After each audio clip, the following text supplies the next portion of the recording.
Hi, this is Ken Go of the Oregonian, and here are my three takeaways from the weekend in college football. First, how about those Oregon Ducks? It's really unfortunate that the Ducks haven't had quarterback Vernon Adams for the entire season. I think we saw yesterday really what a healthy Adams, who's in full command of the Oregon offense, can do. USC's defense is good. I know the Trojans were missing a few people, but there's still a lot of talented players on the other side of the ball, and Adams just made him look not quite good enough. He's got a full complement of very good receivers. The Oregon passing game is something else.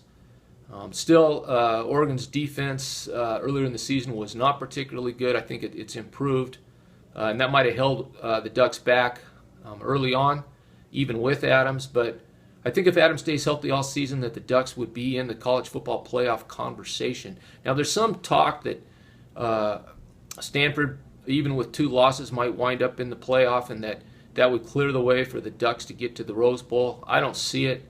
I think the Pac-12 South has not turned out to field a real strong champion. That it's either going to be UCLA or USC, a 3-loss team, and I don't think even if Stanford whomps whichever one of those teams gets to the Pac-12 championship game, I don't think that's going to give the Cardinal enough style points to get into the college football playoff. But the Ducks are still going to end well. Maybe San Antonio, maybe San Diego, decent postseason place to be, and a chance to put a nice cap on what looked like was going to be a rocky season in the first half.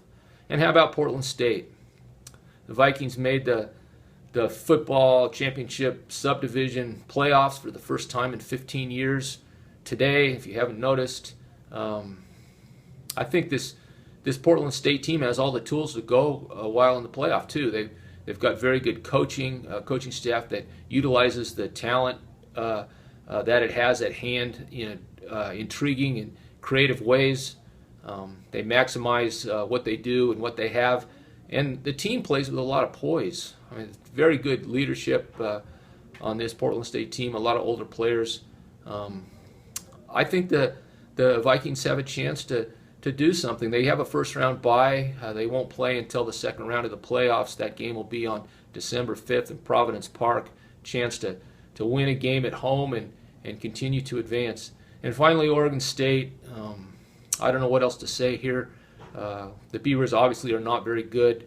The hope and prayer, I think, for OSU fans is that Gary Anderson is taking the program back a step in order to take 2 steps forward later on. But the product this year now is not good. In fact, it's as bad as any time I can remember following Oregon State. And I've been a sports writer at the Oregonian since 1977, so that encompasses a lot of Oregon State football and a lot of not very good Oregon State teams.